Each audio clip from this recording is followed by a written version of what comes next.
Whew. All right. How's it going, everyone? Welcome to another mock draft. This is the second one of the year, 2026, guys. We're doing it right here, right now. I got it pulled up right here. Cancel that out. I don't know how buggy this is gonna be, but I got everything pulled up. Hopefully, not everything. I didn't pay for premium. Whatever, it's fine. Damn. Okay. We're gonna go 1 through 32, and that'll be it. This will be a one-round mock draft. So yeah, let's just get right into it. Waste no time. Pick number 1 is going to be Fernando Mendoza at this point. Don't think that's going to change at all. I kind of watched a little bit more tape on Fernando Mendoza. He's got a lot of the non-intangible stuff, like he's very accurate. You could always be more accurate as a quarterback. He's just come out of college. Yes, very accurate. The percentage shows that. Obviously, they ran a lot of RPOs, very RPO heavy. I don't know how much he's going to run that in Clint Kubiak's offense. It'll be interesting to see just if he lets his, his franticity a word, because he kind of gets frantic under pressure. That is something I do worry about. I do have it down here. I don't know. I could get into the pros and cons here more later, but it just seems a little rushed, a little frantic at times, and I wonder if maybe he's letting himself affect his game too much. But other than that, he's got a good accuracy, very consistent all over, like every level of the field. You could tell that he could be a good starter in this league, even if it may not be like a top 5 quarterback. So it's up to you if you want to justify him being a number 1 pick, but I do think he is the best quarterback in this draft. Number 2, the Jets. I'm going to go with Arvell Reese here. This is a predictive mock draft, but if it wasn't, I definitely would have picked somebody else here. But at this point, it does seem like Arvell Reese will be the number 2 pick. I think Aaron Glenn will like the fact that he could rush him off the edge while also being an off-ball linebacker. Kind of that Micah Parsons mold I've seen thrown around with this guy. I still need to watch a little bit more tape on him to really get a good opinion on him. But for right now, from what I could tell, he's not that Micah Parsons type off the edge. And if you're going to pick him at 2, I would imagine that they would want him to be off the edge most of the time. What was the percentage of the snaps played at edge here? Let's see.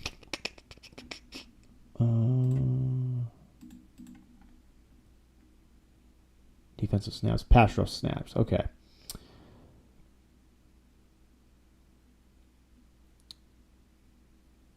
So much more coverage snaps than pass. Only 119 pass rush snaps. Interesting. He's got from his tackles. Oh, here we go. I think I looked right over this. Okay, so he was on the D line quite a bit, actually, and in the box 208. Okay, so almost dead even for the most part. 34 snaps in the slot. Interesting. So yeah, I'm gonna have to look into more of that. So yeah, that's a pretty good sample size. I'll definitely look more into that for sure. But number 3, the Arizona Cardinals. This is where it gets interesting. Seeing Maui Noah a lot here. Honestly, you take Jeremiah Love here, maybe. He is the best player on the board by far. I've seen a little bit of Sonny Styles here, but I just can't take him at 3. Even though this is a predicted mock draft, I don't know if the Cardinals would do this either. I would have to go with Maui Noah here. I'm going to go Maui Noah. He's probably just going to slide right into right tackle. Maybe you put him in at guard. Because let's see, he is how big is he? 6'6", 315. You just stick him at right tackle, I'd say, and that's exactly where they could use him too. So, yeah, just put him in there. Just be a people mover. Protect whoever they have coming in at quarterback. Don't make a mistake about it. For me in that position, if it were up to me, I know he's not exactly a scheme fit in that defense, but Ruben Bain Jr. for me would be the pick here, pick there. And I do think you could find a way to fit him in, just because I believe he's that much of an elite talent. And that's what I'm going to do here. I'm going to take Ruben Bain here at number 4 for Robert Saleh's defense. Robert Saleh just traded for Jermaine Johnson, who he had in New York. Traded T'Vondre Sweat. So this will just make up a really good defensive line of Jermaine Johnson, Jeffrey Simmons, You got Jermaine Johnson, Jeffrey Simmons, Ruben Bain. Now that is what the makings of a pretty darn good defensive line, if you ask me, defending the run at least. And I think Ruben Bain, people will want to question the arm length. I see a historically low arm length. I don't think that's going to limit him at all. I think he does more than enough to make up for that, his short arms, just with how powerful he is, how strong he is. And he has showcased elite bend. And this is just at times not consistent enough, but the fact that I know that he can do it with the right coaching and right here with Robert Saleh, I mean, it's perfect, and I think Robert Saleh will be able to get consistently elite bend out of Ruben Bain, and I really think that will unlock him to be probably an all-pro edge rusher, in my opinion, in the league. Pick number 5, the Giants. Jeremiah Love definitely in the discussion. I wonder if they just think Cam Scadaboo is more than enough and they don't need to really take Love here. But if you really want to surround Jackson Dart with studs in the offensive weapon department, that could be an option. Sonny Styles for sure here. I'm not sure how much of a fan I am taking Sonny Styles in the top 5, a off-ball linebacker. Caleb Downs definitely an option too.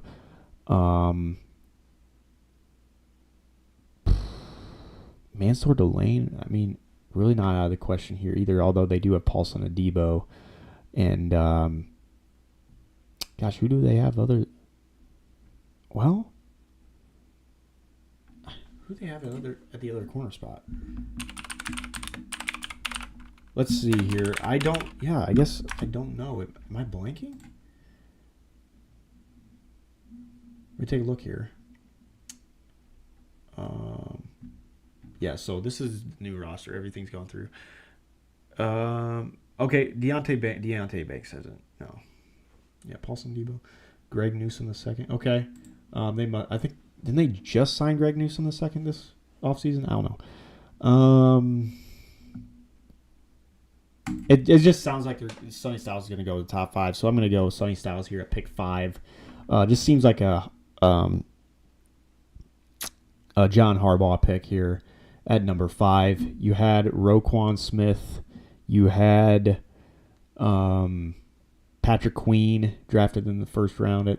He got drafted in the first round when he was on the Ravens. So, yeah, they do like to spend that draft. Obviously, it's unforeseen to draft from this high. The last linebacker I think that was drafted this high was Devin White in 2019, I believe. So it's interesting to see if anybody thinks Sonny Styles is worth taking in the top 5. It definitely seems like, according to the rumors, that people are willing. And we'll see if that team is the Giants, I guess. At pick 6, the Cleveland Browns. I've seen tackle picked here. I've seen wide receiver. I think this is definitely been a Carnell Tate spot. For me personally, if it were up to me, I would take Makai Lemon. I can't do trades on this. Let's look at. Can I pull up? Okay, here we go. So Carnell Tate, Makai Lemon, Jordan Tyson, the top three there. And I think if it were up to me, I think the perfect, I don't know, how can I say this? The perfect complement to Malik Neighbors would be Makai Lemon here. Just the slot guy to Malik Neighbors' X. I know Malik Neighbors can't play in the slot, obviously, but for Makai Lemon, he is the ultimate slot guy, and he was probably the best wide receiver in college last year. I think he won the Biletnikoff Award. But he was amazing. He's tough. He's got a lot of ability after the catch. And even though he's not the fastest guy, obviously not elite speed, so defenders could catch up to him, but he's got great hands, great body control. I feel like this has got to be the pick, right? I don't know. Keep talking into it, but this is not what I would do. This is what the Giants would do. The Browns. The Browns. I was talking about Malik Neighbors. Oh my gosh. I've lost my mind. I already made the Giants pick. I just made it. Oh my gosh. Well.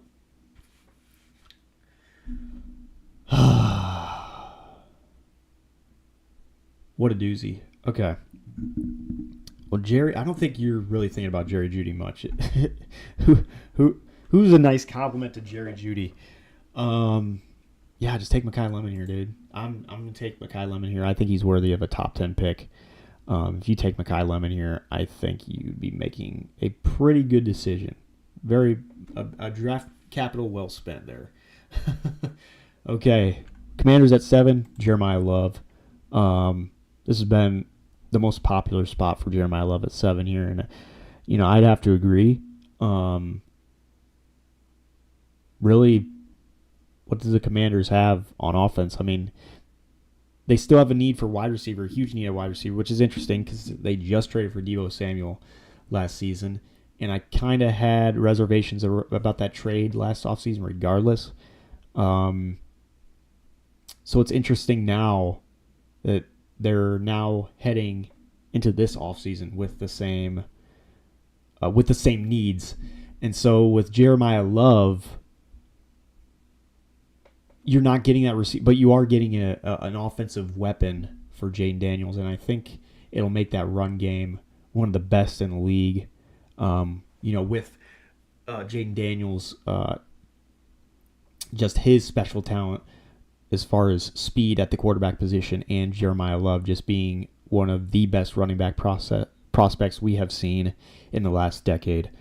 Pick 8, the Saints. I'm going to go Carnell Tate. I think this is a perfect complement to what Tyler Shuck likes to do, and I think at this point, he and Chris Olave are kind of the same receiver, now I think about it, but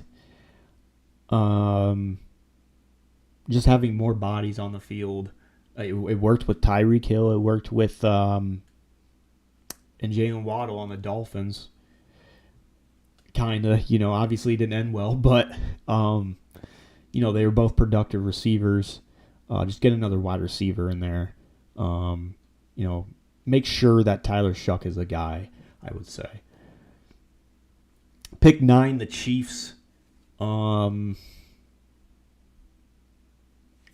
would think David Bailey would be the pick here, but I don't know if he's their type of guy. I think Spagnuolo would want a big-bodied guy who can defend the run well and can just take up blocks and just let his defensive tackles just wreak havoc up the middle with Chris Jones and Omar Norman Lott on passing downs, obviously. David Bailey, just not a good fit here. Would they still take him, though? It's possible if they really think that, hey, if he falls here, we'll just take him. It would be a Chiefs thing. Otherwise, Mansour Delane could definitely be the pick here. That would not surprise me at all. Caleb Downs obviously would not surprise me either.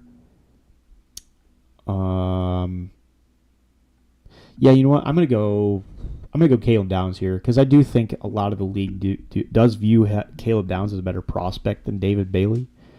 So here it's definitely worth their whole secondary got absolutely chopped off in the offseason. So for the Chiefs to get Caleb Downs here at 9, I think they would be disturbed not to take him here, I guess is the word. Pick 10, the Bengals. I mean, David Bailey can't fall farther than this. He's going pick 10. I'm not the biggest believer in David Bailey just because I do think he's stiff around the edge, a little too stiff around the edge. Obviously, he didn't have to showcase too much, Ben, just because of the tackles he was facing in the Big 12. Just tackles were not good. He just sped right past them almost every time. It was amazing to watch, but I do feel like, yes, he had good production. I can't put it against him, but man, that Ben just kind of worries me a bit. And I do wonder if he could really convert speed to power. I do wonder about that. But at pick 10 here, this is if you talk about a Trey Hendrickson replacement, that's what Trey Hendrickson really was. He really was that kind of speed guy around the edge for the Bengals. So this is kind of the same archetype guy, just 1-to-1 replacement. You don't have to pay him nearly as much. So to get him here at 10 for the Bengals, that's pretty good. And they're working to get that defense better now, based on what we saw this offseason in free agency. The Dolphins at 11. I'm gonna go Mansour Delane. I just think, and a lot of people have been making this good point about how Jeff Hafley didn't have very many good corners in Green Bay. So maybe he just thinks, Mansour Delane is definitely a guy that played really well last year. People would argue, Jermon McCoy could possibly be the best corner in this draft, but he hasn't been healthy. Jermon McCoy's 2024 season could have been better than the season that Mansour Delane had this season for LSU. But Mansour Delane, what he did, you can't look over. I think he only gave up 19 catches for 100 or 9 catches for 100 something yards the whole season, something like that. Pretty spectacular stuff. He's great in man coverage, has great length, great speed, just an all-around intangible corner prospect. Just great traits all around.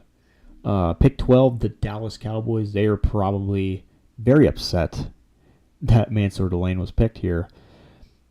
But I do wonder if Dylan Thieneman seems like a great pick here for them. I mean, you got, Jermon McCoy. You could take him here. Me personally, still feel like it's a little too early, especially because when Jermon McCoy got injured, he hasn't been able to test at all, which is definitely scary. So for him, I feel like if he drops, it wouldn't surprise me. I'm just going to go Thieneman here. Thieneman is a great safety prospect. For him to drop back and single high like he does and just come up and make plays in the run, the range that he's got, he's a playmaker. He's just an all-around, free safety. People will maybe knack on him for his size, but that's nothing to really worry about. I mean, he's 6'2", 205, yeah, but like for the way he made plays, especially for the Oregon Ducks in that conference, it doesn't worry me a bit that he did what he did. What he put on tape. The size doesn't worry me one bit. The pick for the Rams at 13. This was from the Atlanta trade for what's his name? The edge that got in trouble this offseason.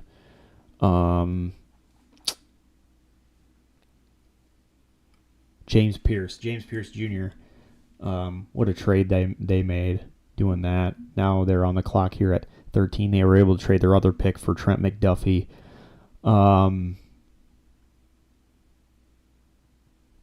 Wide receiver is definitely an option here. And I look at the wide receiver. Jordan Tyson could be a guy they look to take just because of his upside. And, Devontae Adams, isn't this, I think it's his last year with this contract, right? Did he sign a 2-year last year? And they really filled all their needs. They don't need tackle. They got Warren McClendon. They got Alaric Jackson. Maybe you look at there's no linebacker worth taking at this spot with both Sonny Styles and Arvell Reese off the board, obviously. I don't know. I'm gonna go Jordan Tyson here. And I think they're in a position where they can kind of take the chance with the injury and just, hey, if he's not ready by training camp, then we'll just have roll out Puka Nacua and Devontae Adams on the field and be completely fine. And then in the next 5 years we'll have our 2 next to Puka, as long as everything calms down with the situation of him biting a woman apparently. I don't know, man. I don't get it. But yeah, Jordan Tyson to the Rams at 13. 14, the Ravens. They need interior help bad. I think, Fano could be a pick for them at guard. Possibly. He's a little lighter, but not too light to where maybe you could play him at right tackle. Ione at 14 as well. I do think that this is an underrated Akeem Mesidor spot. I don't know if they really want to do that right now, especially because, they did hand out a big contract to Trey Hendrickson. But if there's any truth to them trying to get Max Crosby and Hendrickson, it would make sense to draft Akeem Mesidor at this spot. And I do think it'd be worth it. But for me, I'm going to go Ione. Here. Vega Ione, he's clearly the best guard in this draft. And you just look at his measurables here. 6'4", 328. Such a big dude. But he's just able to really move guys in the run game. It's just great stuff. And I do think their new offensive coordinator, why can't I think of his? There's just so many names going on in my brain. What's his name? Declan Doyle just came from the Bears. He does, Ben Johnson does like pulling guards, does like picking sides of the line where he's like, okay, if this line's, killing it all game, I'm just going to use that side of the line and just run to that side of the line. They can't do anything about it. So yeah, pick 14, the Ravens take Vega Ione. Pick 15, the Buccaneers. I'm going to take them have him take Mesidor. I don't think they address the edge position at all this free agency.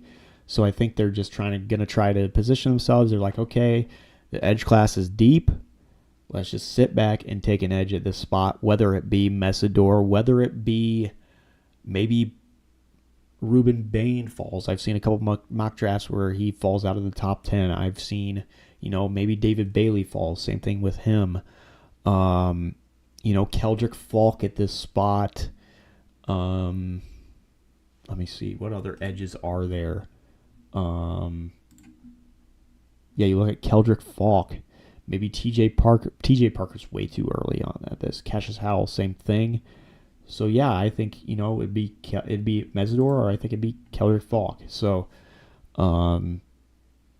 pick 15. They got their edge need filled with Mesidor. He's going to come in right away and produce, and he kind of has to anyways. He's pretty old for a prospect, but I think you're going to get the most value out of that rookie contract because he's kind of already at that age where he's kind of matured as a pass rusher. 16, the Jets. This is from the Sauce Gardner trade. They picked Arvell Reese at 2. They still need a quarterback. They did trade for Geno Smith for pennies, it seemed like. I don't think they desperately need wide receiver here.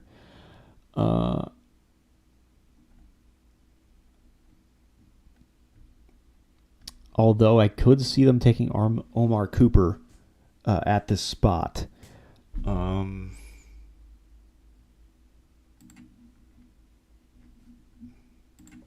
was checking something real quick because I was thinking a few picks ahead. I don't know, man. This is a tough one. Let's see. What corners do we? We got Jermon McCoy. I just wonder what teams are going to think about his injury, man. He didn't play at all in 2025. But he was so good. He was so good in 2024.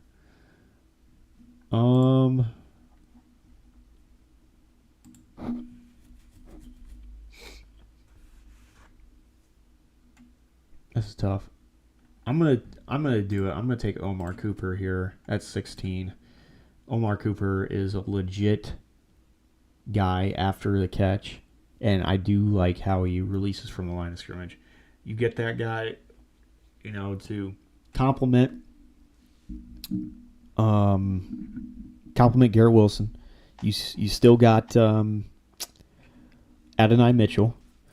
So you get Cooper Jr.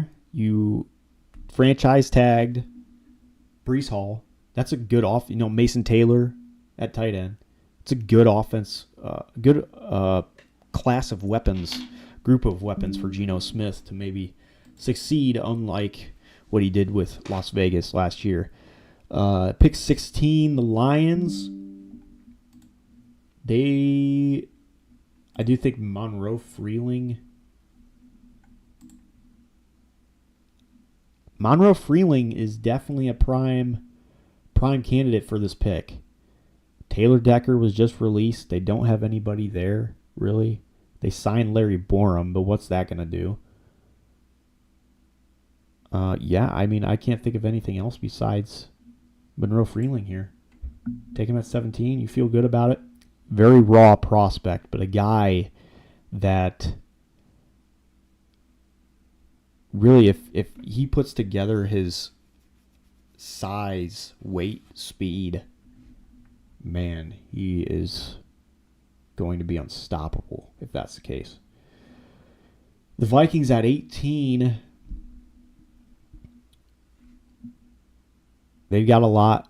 I think Ryan Kelly retired, so they do have a need at center.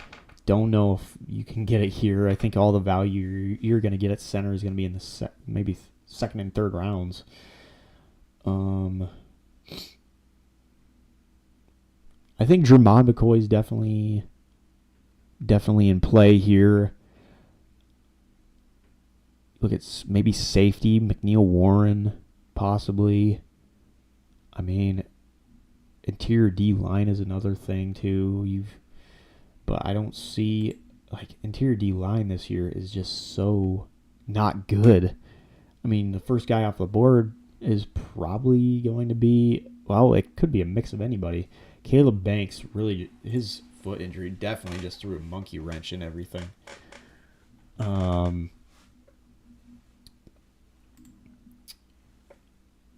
a pick Jermon McCoy here. I don't know how Vikings fans are going to feel about that, but I do think if you draft him based on his 2024 tape, I wouldn't blame you. His 2024 tape is absolutely phenomenal. It's really risky when that's his only good year and he didn't play last year.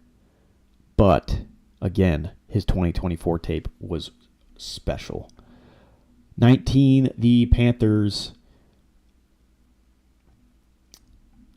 I don't know, should they take a wide receiver? No, there's no value there. Fano's still on the board. I think, who do they have it?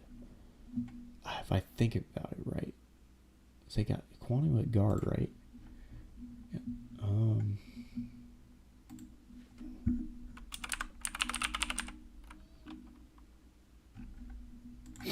Let's take a look.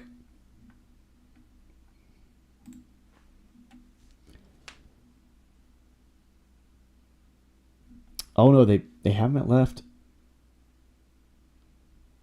Taylor Moton was all right, wasn't he? Sign Luke Fortner.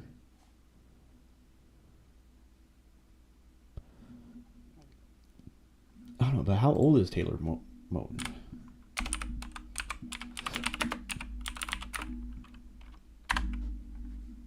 Gosh darn it, I can't type. He is 31 years old. I thought maybe he was older than that. You know what? Who do they have a tight end? Jatavian Sanders. Get Kenyon Sadiq, man. Get Kenyon Sadiq on the team. Get some, splash plays out of the tight end position. You got it at the wide receiver position last year. Get it at tight end. You got Chuba Hubbard at running back. That's more than serviceable at the starting running back spot. Just get that filled up. Yeah, I think that's a really good fit for Kenyon Sadiq.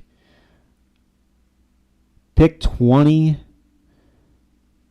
The Cowboys from the Micah Parsons trade. You got C.J. Allen on the board.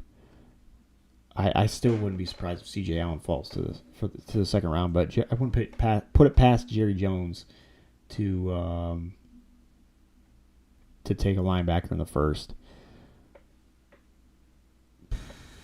If I think about it here,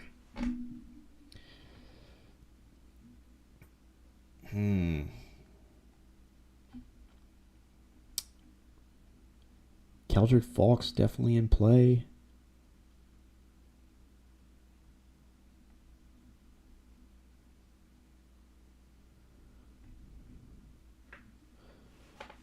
Maybe Caden McDonald.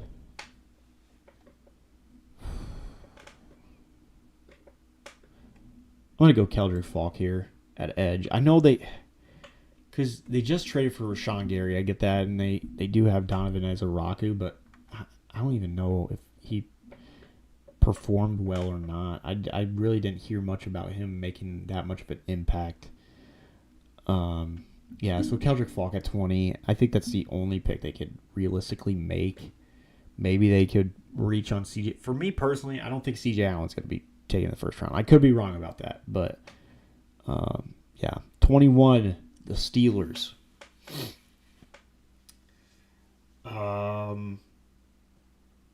They really didn't make an emphasis to get a quarterback yet. They have no quarterback. Aaron Rodgers is still a free agent. Steelers fans got to be wondering, like, what the hell are we doing? Um, I'm gonna take Ty Simpson here. Um, there's been a lot going on with Dan Orlovsky and how he's been talking about how Ty Simpson is the best quarterback in this draft over Fernando Mendoza. Not going to take it that far, but I do think he's a first-round quarterback. There's a lot of questions I had about him that I didn't about Fernando. And it's the fact that he was very inaccurate, especially against Georgia. And when he was off rhythm, he was really off rhythm. And I get that, he wasn't in the best situation like Fernando Mendoza was. Offensive line wasn't great. Barely any sort of run game to speak of. He's not really a stud athlete. I know he can get out of the pocket. He's more mobile than Fernando Mendoza is, but he's also 4 inches shorter than Fernando Mendoza. He does have impressive moments under pressure from what I saw. Even in the Georgia game, it was just an up and down game for him in the Georgia game. Very questionable decision making as well. And bottom line, it's just really hard to judge when, just the circumstance around him. Like Ryan Williams, he was dropping balls. He really could only depend on Jeremy Bernard at that point. So, it's hard to judge. I do think he does have a clean process of just pre-snap, identifying what's going on, getting rid of the football. And that's one thing I can say that Fernando Mendoza doesn't do is, being good at getting rid of the football. Fernando Mendoza kind of has to work on his pocket presence, just feeling the rush. And I think that's something Ty Simpson does a little bit better. So, pick 22, the Chargers. They have a need at guard, especially with Zion Johnson signing with the Browns. They lost him. They could slide Spencer Fano in at guard, and I wouldn't hate it. And I think that's what I'm gonna have them do. There we go. Pretty easy fit. Now you got Biotish at center. You got Fano at guard. You got Alt at right. You got the All-Pro at left tackle. I don't know why I can't think of his fucking name. I'm not even gonna try. 23, the Philadelphia Eagles. Gosh.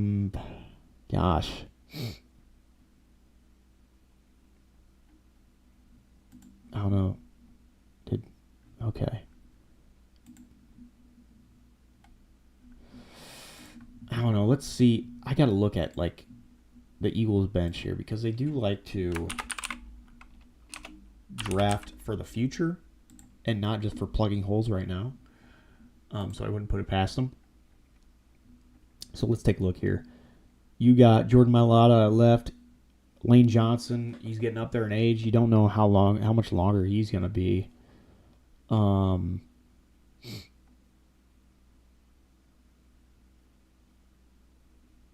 mean, you could add another guy on the defensive line. I mean, Jobo's not terrible, but not great. Got Jaleel Hunt. Got Jahan Campbell.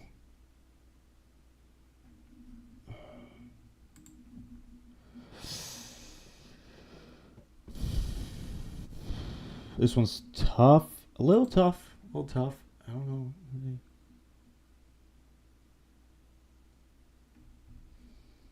I wonder if they maybe go McNeil Warren. Or they go... I mean, Cassius Howell would certainly be a fit, but I do wonder still if he's got the size issue still. It's crazy. But I do think he'd be like a Fangio type of guy off the edge of linebacker. Let's see.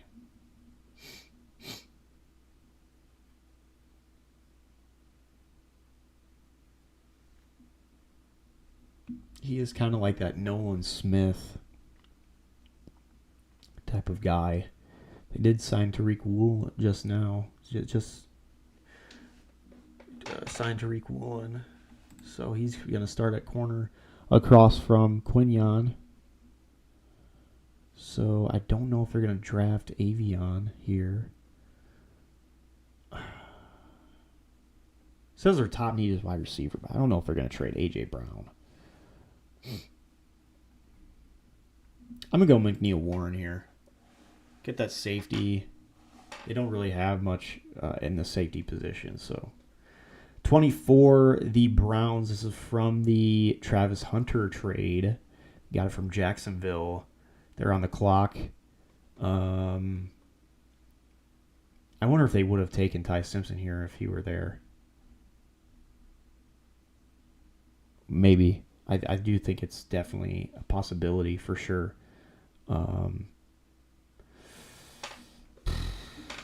Let's see. Hold on one sec. Okay. I'm just checking something.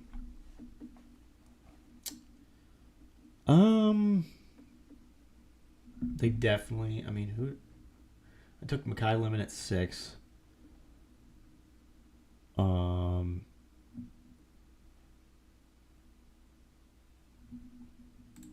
I didn't really keep up with who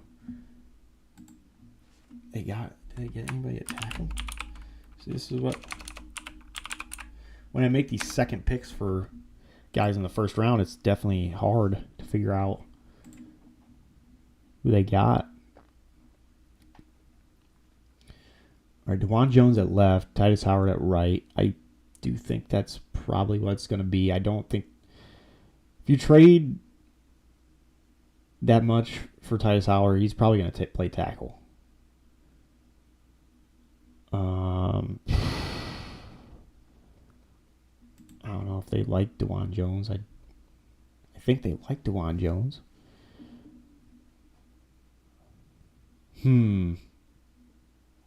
Tough spot to be in.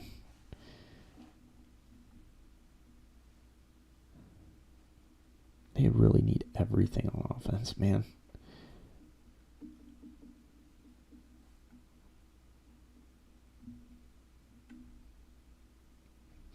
You know what, man? I don't know, because how big is... Blake Miller could play guard. Would you draft him and play guard? I mean, what are the other guard... Maybe Pregnon here. You could go Pregnon. It wouldn't... I wouldn't be against it.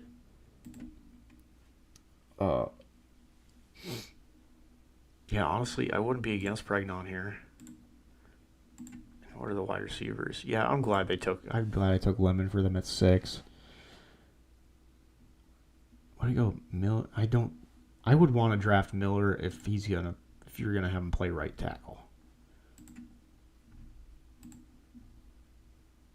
I'm gonna go Pregnon here. Some people may think it's a little early, but his stock's been rising pretty much recently, so.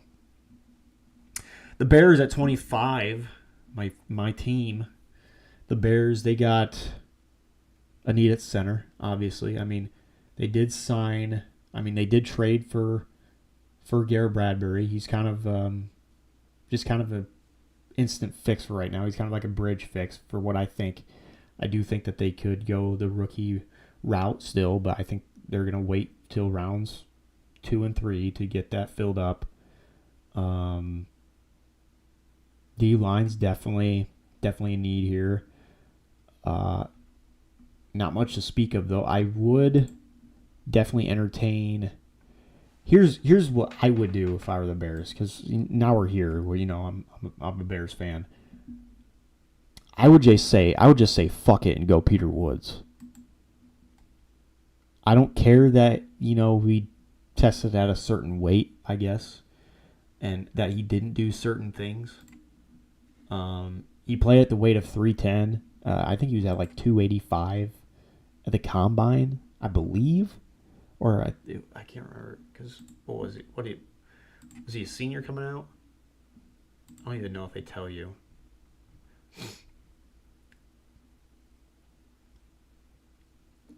I don't know.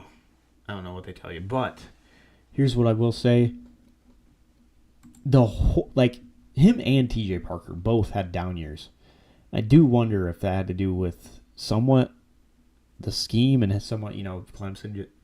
Everybody on Clemson, even Klubnik too. Like, so it's just so interesting. It's just weird. I do think if he plays at like a heavier weight, like he did, I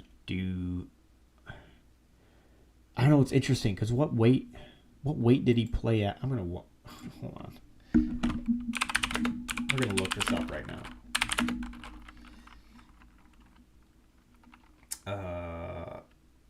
What the hell was I looking up? Oh my gosh. I'm so bad at remembering names even just after listening to it.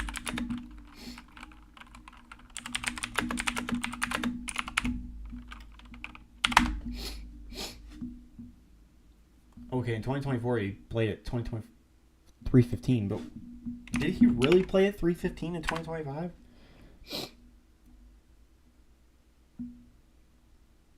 It's saying that he did, but he showed up at the combine.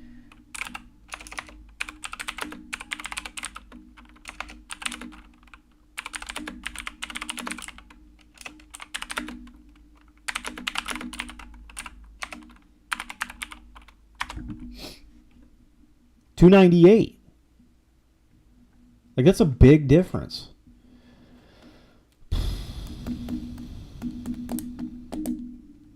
I wonder if he was getting lighter to test. I would have to imagine that is. This is so tough. This bugs me, man. It just bugs me so much. I'm just going to take Peter Woods. I believe in the talent way too much. What he did. He's not injured. I think wasn't he injured though?